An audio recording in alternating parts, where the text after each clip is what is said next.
Hello everyone, welcome back to our channel the economics hub. Students, आज हम discuss करने वाले हैं एक ऐसा टॉपिक जो कि करंट में सभी जो भी बोर्ड स्टूडेंट्स हैं उनके माइंड में कुछ कन्फ्यूजन्स पैदा कर रहा है कि उनका जो सेशन होने वाला है, उनके जो बोर्ड एग्ज़ाम्स होने वाले हैं वो किस तरीके से होने वाले हैं।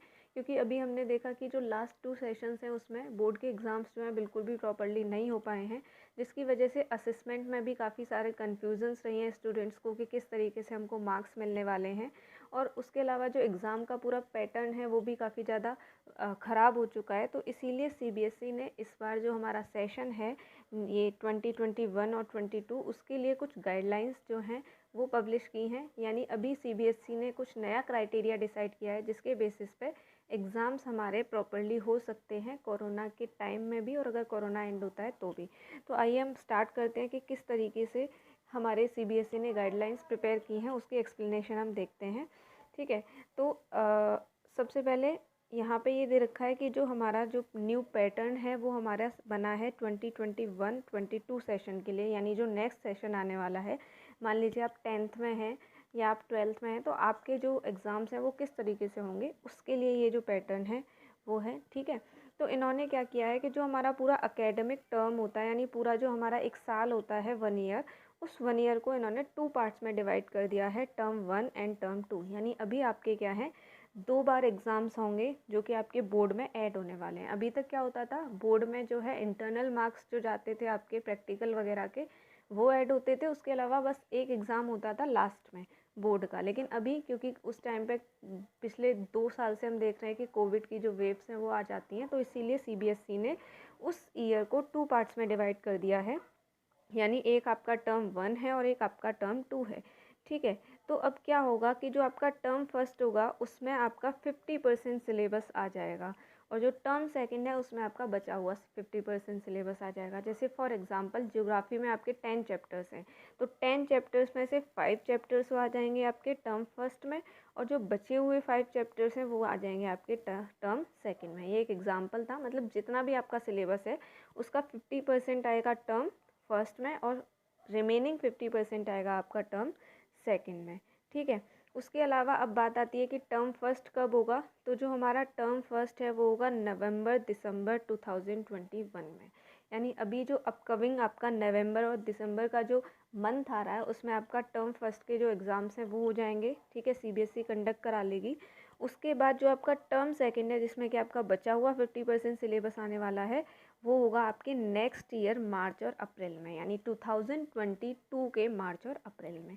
अब आपको एक चीज़ क्लियर हो गई कि आपके जो पूरा टर्म है, पूरा जो ईयर है, उसमें 2 बार एग्ज़ाम होने वाले हैं, टर्म फर्स्ट और टर्म सेकंड में।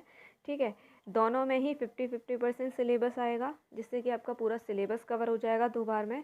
उसके अलावा जो आपके टर्म फर्स्ट के एग्ज़ाम्स हैं वो नवंबर दिसंबर में होंगे जो भी आने वाला है, और आपके जो टर्म सेकंड के एग्ज़ाम हैं वो होंगे आपके मार्च और अप्रैल में। ठीक है, उसके बाद अगर हम पैटर्न देखें तो टर्म फर्स्ट में जो भी एग्ज़ाम का पैटर्न है उसमें आपके एमसीक्यू टाइप क्वेश्चंस आएंगे, यानी मल्टीपल चॉइस क्वेश्चंस आएंगे।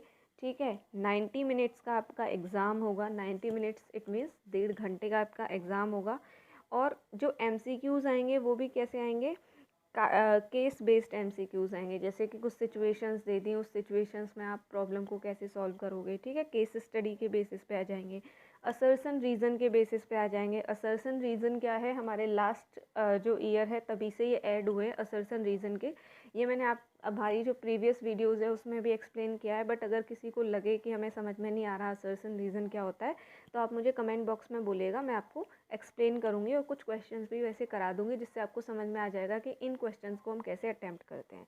तो मेन बात आती है कि हमारा जो टर्म फर्स्ट है वो 90 मिनट्स का होगा, और एमसीक्यू के बेसिस पे क्वेश्चंस आएंगे, यानी आपको शॉर्ट आंसर टाइप या कुछ भी रिटन वाला आपका जो है कंटेंट वो नहीं आने वाला, केवल मल्टीपल चॉइस क्वेश्चंस आएंगे जिसमें कि कुछ केस स्टडी के बेसिस पे होंगे और कुछ असर्सन रीज़न वाले होंगे। ठीक है, उसके बाद है CBSE to send QPs with marking scheme. अब हमारी जो सीबीएसई है वो मार्किंग स्कीम भी हमको भेज देगी, मतलब जो भी स्कूल्स हैं उनको मार्किंग स्कीम भेज देगी कि किस तरीके से मार्किंग करनी है। उसके बाद नेक्स्ट चीज़ है कि आपके जो एग्ज़ाम्स हैं अब आपके मन में बात आएगी कि भाई सीबीएसई करवा रही है, बोर्ड के एग्ज़ाम्स हैं, तो कहीं आपको सेंटर जो है वो अलॉट तो नहीं होने वाला। तो ऐसा कुछ नहीं होगा। टर्म फर्स्ट के जो एग्ज़ाम्स हैं वो आपके स्कूल में ही होंगे, आपको स्कूल से ही एग्ज़ाम देने हैं, ठीक है। उसके अलावा स्कूल में जो इन्विजिलेटर्स होते हैं, यानी जो आपके टीचर्स होते हैं जो ड्यूटी देते हैं, वो आपके स्कूल के नहीं होंगे, वो आपके एक्सटर्नल होंगे, यानी बाहर से कुछ इन्विजिलेटर्स आएंगे जिनको कि अपॉइंट किया जाएगा, ठीक है। एमसीक्यू के लिए आपको ओएमआर शीट्स प्रोवाइड कराई जाएंगी, क्योंकि जो भी आपने देखा होगा या कहीं कॉम्पिटिटिव एग्ज़ाम्स दिए होंगे तो उसमें ओएमआर शीट्स आती हैं जहाँ पे आपके 4 ऑप्शन होते हैं, उसमें से कोई जो आपका आंसर लग रहा है उसको आपको क्या है फिल करना होता है। तो यहाँ पे भी आपको ओएमआर शीट अवेलेबल होगी। आपके स्कूल में ही एग्ज़ाम होंगे, लेकिन इन्विजिलेटर्स जो होते हैं, वो जो टीचर्स होते हैं वो बाहर से आएंगे, दूसरे स्कूल से एक्सटर्नल होंगे वो, ठीक है। उसके अलावा क्या होगा, after completion of exam OMR sheet to be scanned and uploaded in CBSE portal on the same day. उसके बाद क्या है, आपकी जो ओएमआर है ना उसको स्कैन करके चेक कर दिया जाएगा, ठीक है, और उसी दिन आप उसको जो है सीबीएसई के पोर्टल पे अपलोड किया जाएगा, जिससे कि आप देख सकते हो कि आपने कितने क्वेश्चंस जो हैं वो सही किए हैं, मतलब आपको एक तरीके से रिजल्ट भी मिल जाएगा। उसके बाद क्या है, term first mark will add to the final result, यानी ये जो पेपर होने वाला है इसके मार्क्स जो हैं वो आपके बोर्ड एग्ज़ाम्स में, यानी सेकंड जो आपका टर्म होगा उसमें ऐड होंगे, ठीक है। उसके अलावा इंटरनल असेसमेंट भी होता है, मैंने आपको पहले ही बताया था कि पहले भी 20 मार्क्स का इंटरनल असेसमेंट होता था। तो इंटरनल असेसमेंट में क्या होगा, आपका जो स्कूल है वो ही पीरियोडिक टेस्ट वगैरह जो होते हैं वो कंडक्ट कराएगा, तो उसके मार्क्स ऐड होते हैं इंटरनल असेसमेंट में। स्टूडेंट की कुछ एक्टिविटीज़, पोर्टफोलियो, प्रैक्टिकल, मतलब ये इंटरनल असेसमेंट का हो गया कि इस बेसिस पे आपका इंटरनल असेसमेंट होगा। बाकी ये टर्म फर्स्ट है, टर्म फर्स्ट कैसे होगा हमने बता दिया। उसके बाद अगर हम बात करें टर्म सेकंड की, ठीक है, तो टर्म सेकंड आपका होने वाला है कब, मार्च और अप्रैल में होने वाला है। यहाँ पे जो क्वेश्चंस होंगे वो आपके 2 फॉर्मेट्स में होंगे, डिफरेंट फॉर्मेट्स में होंगे। 2 घंटे का पेपर होगा, ठीक है। जैसे यहाँ पे हमने 90 मिनट्स का बोला था, यानी 1.5 घंटे का पेपर था, यहाँ पे आपका होने वाला है 2 घंटे का पेपर, ठीक है। यहाँ पे आपके जो क्वेश्चंस आएंगे वो आएंगे केस बेस्ड, मतलब वही केस स्टडीज़ आएंगी। उसके बाद शॉर्ट या लॉन्ग क्वेश्चंस भी आएंगे और सिचुएशन बेस्ड भी आएंगे, ठीक है। So exam will be conducted at the examination centres fixed by the board.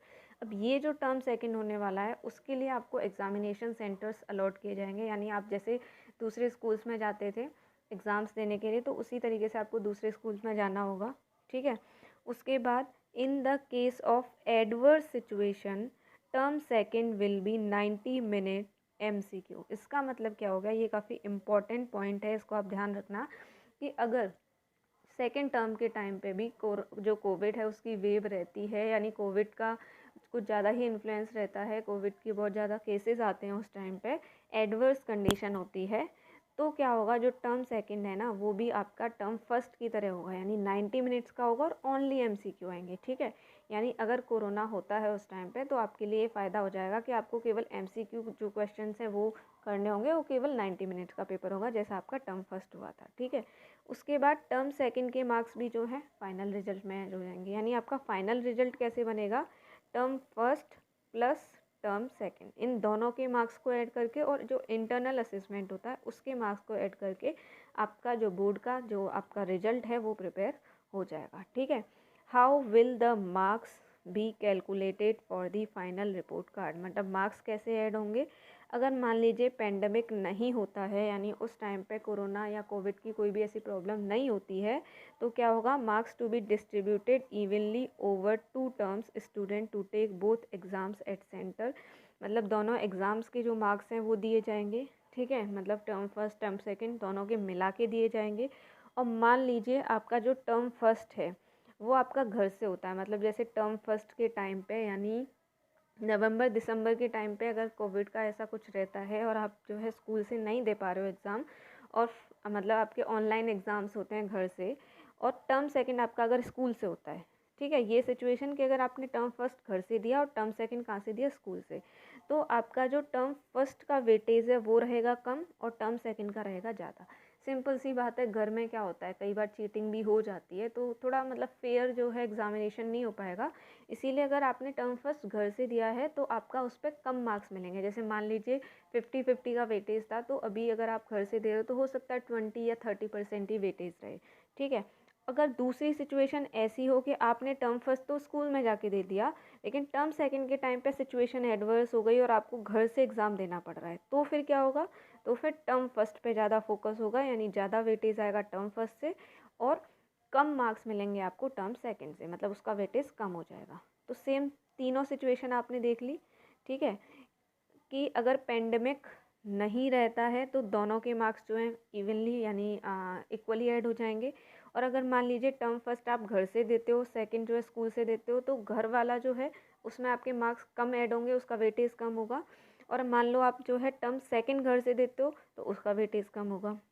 और मान लीजिए कुछ ऐसा हो जाए, तो इतनी एडवर्स कंडीशन हो जाए कि आपको टर्म फर्स्ट भी घर से देना पड़ रहा है और टर्म सेकंड भी घर से देना पड़ रहा है, तो क्या होगा? Every aspect of internal assessment term first term second to be considered for fair judgement, मतलब सारी चीज़ों को फिर अच्छे से देखेंगे ये लोग। मतलब फिर तो कोई ऑप्शन ही नहीं है, तो वो इंटरनल असेसमेंट भी देखेंगे, टर्म फर्स्ट और टर्म सेकंड। तो अब आपका मेन बात ये आती है कि आपके जो बोर्ड के जो मार्क्स होने वाले हैं ना, वो इन दोनों पे ही बेस्ड हैं, ठीक है, यानी टर्म फर्स्ट और टर्म सेकंड पे ही बेस्ड हैं। सिचुएशन कैसी भी हो, घर से दो बाहर से दो, नो मैटर, आपको मार्क्स यहीं से मिलने वाले हैं। तो अभी आपको प्रिपरेशन कैसे रखनी है?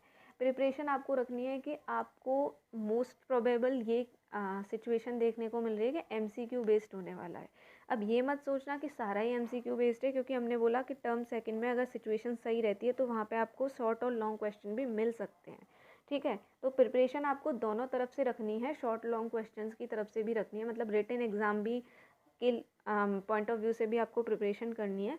बाकी एमसीक्यू का भी फोकस रखना है, ठीक है। अब एमसीक्यू का फोकस कैसे रखना है, क्योंकि बच्चे सोचते हैं एमसीक्यू है तो कोई दिक्कत नहीं है, लेकिन एमसीक्यू के लिए भी आपको डीप स्टडी करनी पड़ेगी।